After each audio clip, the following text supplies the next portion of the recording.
Okay, so it's Dennis from Denstoj Auto Centre.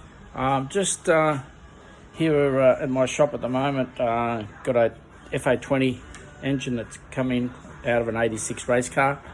We're just going to tear it down. We've been using the Rocker Retainers, the Denstoj Auto Centre Rocker Retainers in it for now about 2.5, nearly 3 years. And this is the first tear down off the engine. It needs a bit of a freshen up, so we're going to have a look at it and check the Rocker Retainers out along with other components inside the engine. So this is a quick little video on just remove the rocker cover off this side here, off the left side. And we have the rocker retainers still in place.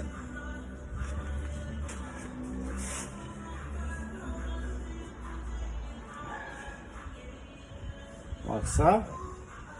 Now we're going to put them off and put them on the bench and examine them. We'll see how they look. Okay, take it off the front crank bolt. It's a 22mm socket.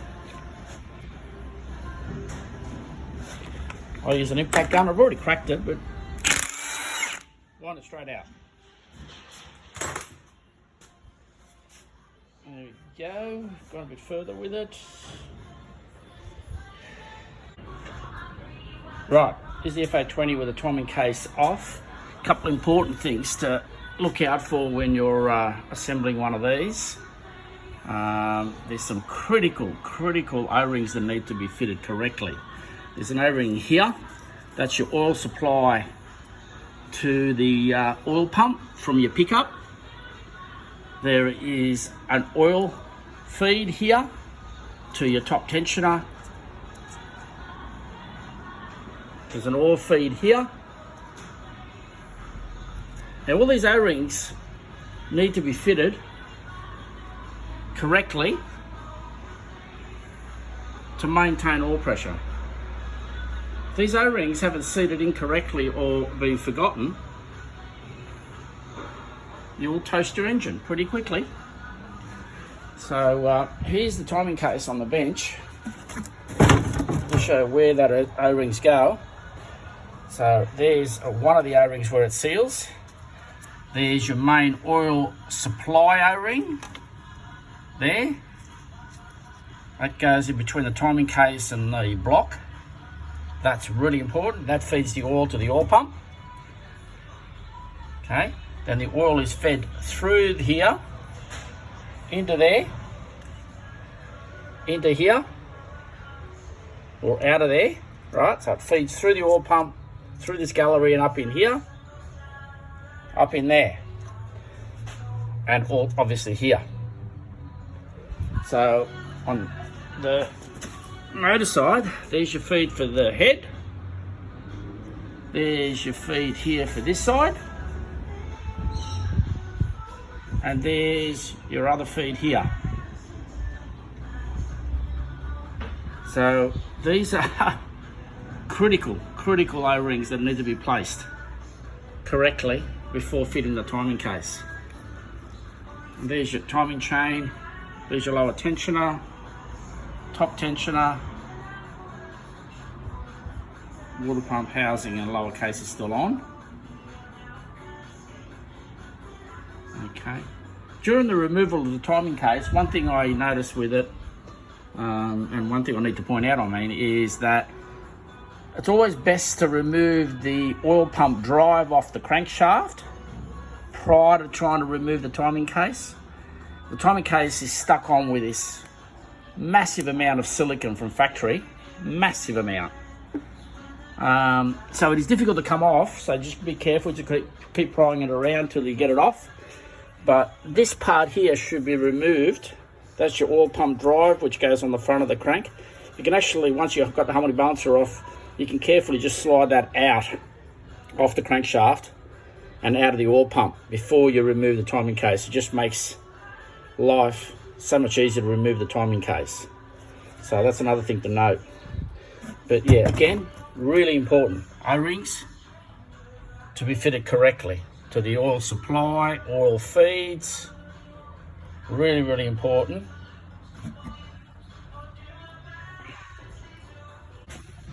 Okay, here we go with the other side head with the rocker retainers. You just see them in there, the inlet. There's the exhaust, all in place. So we're pulling it down. We're going to examine the whole thing. We've got all the case off the front, chains off, guides off. As I was saying earlier, really important that all the correct O-rings are used in the front when assembly. I'll go through that when I'm doing the engine back up, but some critical oil supply lines. That's to the driver's side head.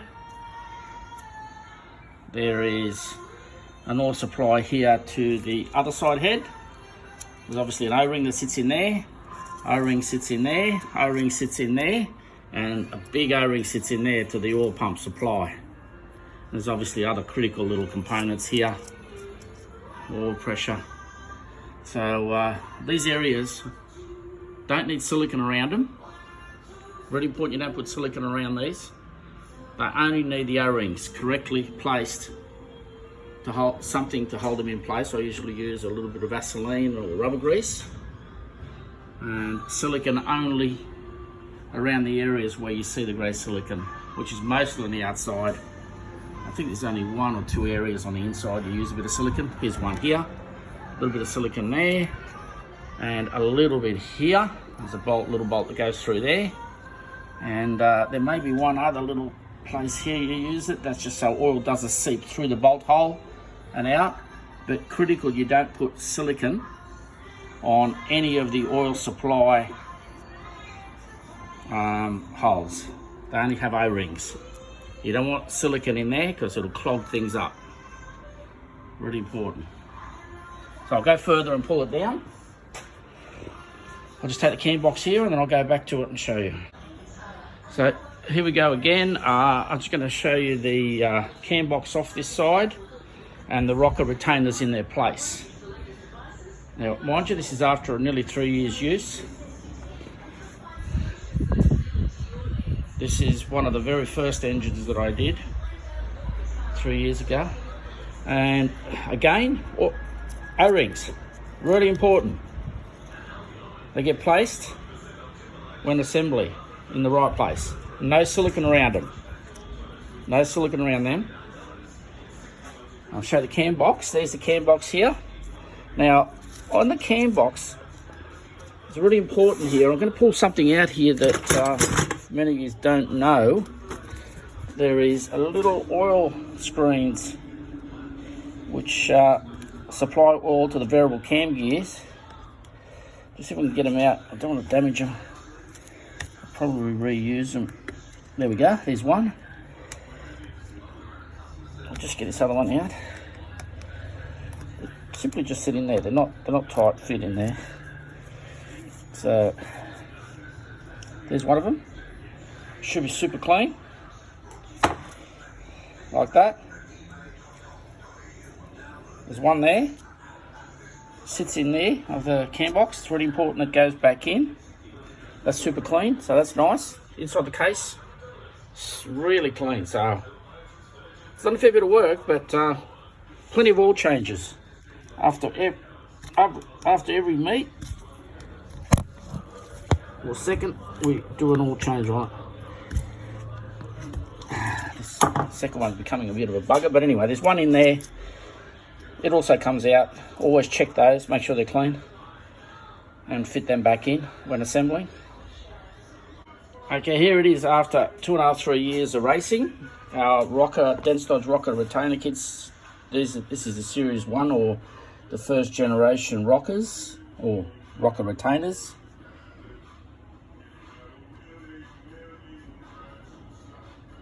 No wear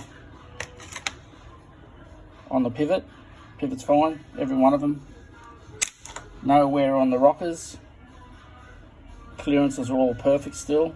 No change, and there shouldn't be. Well, very little anyway.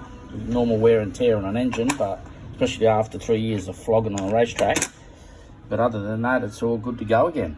Matter of fact, I can rerun these again, but I won't. I'll put new clips and all that in, because once they're stretched, it's not a good idea to put them back in.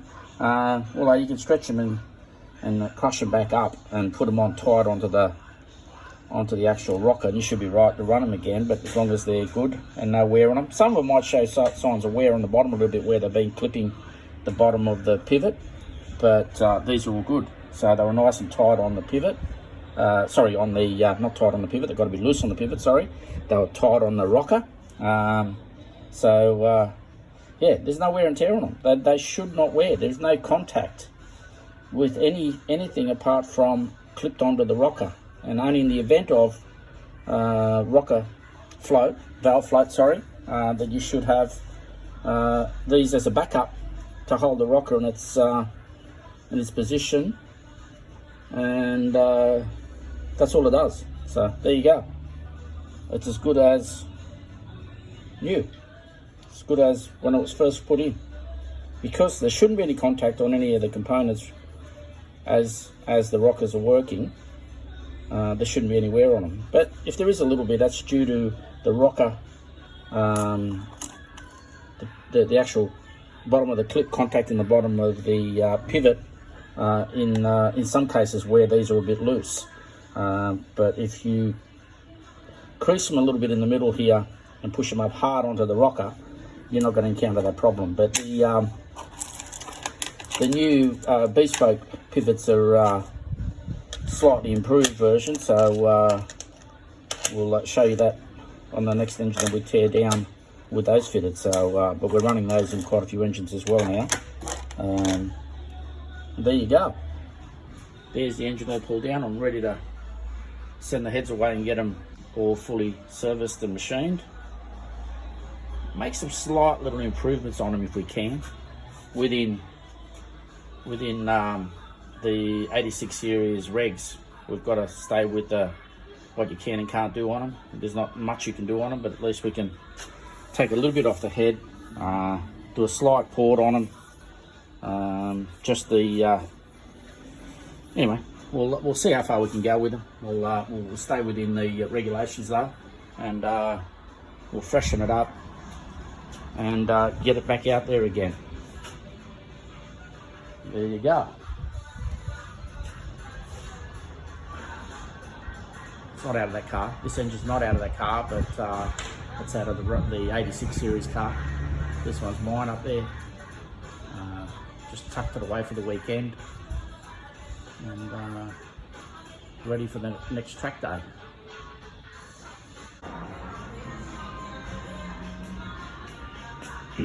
Next stage of the block. Here we go. Got the heads off. The bores are absolutely perfect. A little bit glazed up, but other than that, there is absolutely nothing wrong with them.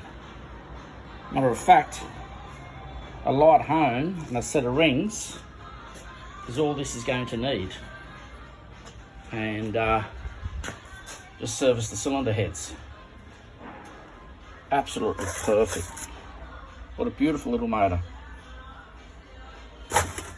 All the rockers there with all the rocker retainers. There we go. I've mixed them up because we're going to do a valve grind on it anyway, so we'll set all the valves up when we do that. But there it is, clean as a whistle. All the cams are beautiful. Beautiful. There's absolutely no wear in any of it, and this has had an absolute flogging. There we go. While I'm doing that, got the 86 up on the hoist, got a C63 there. I'm charging my car up. How good is this? It's no Tesla, but hey, it's electric. It's pretty cool. That's a lot of fun, but on the track. Some of the gear there. We'll go a bit further, take the sump off, and we'll check that out. Okay, more important stuff to note here while you're assembling this. Obviously I'm disassembling, but just to look out for. Oil way, oil way, oil way. So we have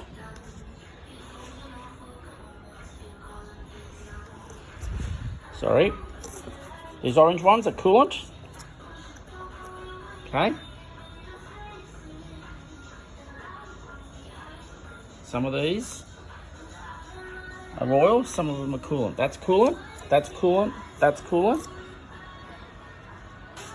Okay. These are all coolant, but they must have the O-rings in them. Coolant, coolant, coolant, oil drain. Okay. All right, here's the sump. Just the bolts in there, pretty clean. There's not much crap in there at all. It's very clean. It's had a bit of a hit, I think, at the bottom of the pan there. Oh no, just a light tap. And there's the oil pickup. Again, it has an O-ring, and it's important that gets placed in where it needs to be. Okay, that's important, otherwise it'll be sucking air. So you need the O-ring on that pickup.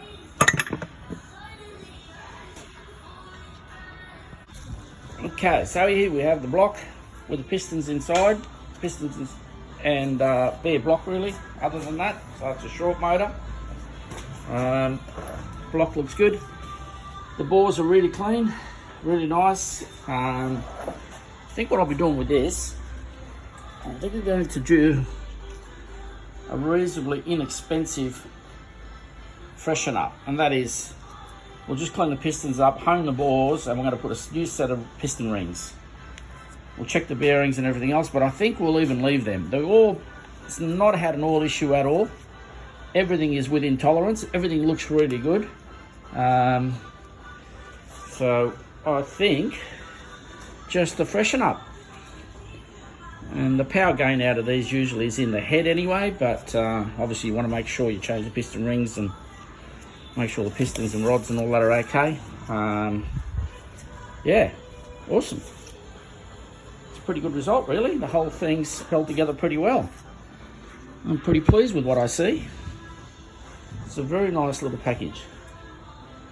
And it's important to note that I think what kills some of these engines after disassembly is the assembly process with all the O-rings and all the necessary little things that really matter.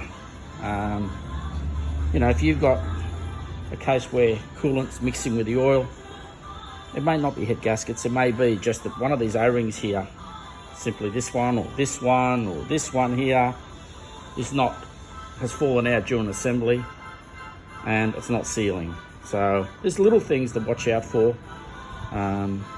Nothing's difficult about it. It's pretty much just keeping your eyes open and looking at it carefully as you assemble it. You see the pickup here, it's got a tiny little bit of rubbish, but really that's not going to matter one iota. That's going to be fine. Obviously we'll clean it up, but you know, you can half block this pickup and you're not going to have an oil starvation problem. So a little bit of silicone on there is not going to give you oil issues. What will give you oil problems is not assembling the engine correctly, and that is especially these critical areas where you've got tiny little oil passageways which feed oil to the head on one side, the same on this side here, through there, very close to where the silicone is. So if you smother that in silicone, which I almost have here by the look of it, there's a good chance that you'll block that all the way up, feed crap into it, and cause dramas.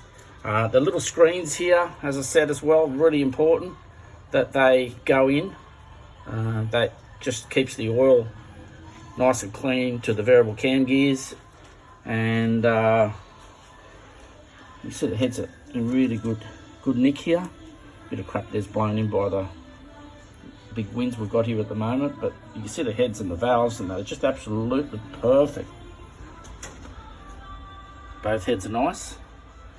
Head gaskets, we've got no issues at all. Multi-layer head gasket, I think it's 2 or 3 layer gasket. Yeah. But these are all genuine. This has never been a part of this engine apart from installing our rocker retainers. Now it's come apart after about 3 seasons of racing. We're just going to freshen it up. New motor's been fitted to the thing with our rocker retainers in that as well, to do another season or 2, so we'll see how that goes. But overall, and This has still got the original early model valve springs, the green ones. Now, we've not had an issue with it. I know some of them, probably important to change those to the later model springs, because I think they may be fracturing. Now that's debatable. It may not be the springs, or maybe that the rockers are falling out and wedging sideways and causing the valve spring to break. I don't know. I mean, it could be valve springs. So we're probably going to change them to the later model springs, or something that Kelford make, or someone like that. A good set of springs would help. In this case here, if this engine is going to be used in the 86 series here in Australia again, we're not going to be able to use aftermarket springs. We'll have to stick to the originals. So we'll have to buy some genuine Toyota later model springs for it, and clean the heads up, give them a nice service, and back together and back on the track. There you go. Overall, found the thing in pretty good shape. But again, it is really important that when assembling these motors, that a lot of care is taken with application of the silicon and the placement of all the O-rings in critical areas. There is some really critical spots where you've got to have O-rings, and there's a good chance that when you're assembling this thing that the O-rings can fall out and you put it together without an O-ring in one or another place. If you do that, you certainly stand a chance of oil starvation to one area or another in the engine, which will cause you major headaches, major problems. So, but how clean is this? It's almost like new inside here. It is that nice. Beautifully cast, the timing case. They've got their issues with silicon areas that are not sealing, but geez, they've gone almost overboard with the amount of silicon applied, but from factory.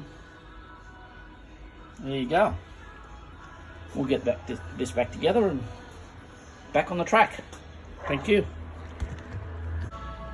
Well, we're just going to tuck it in for the night, and we'll see you next week.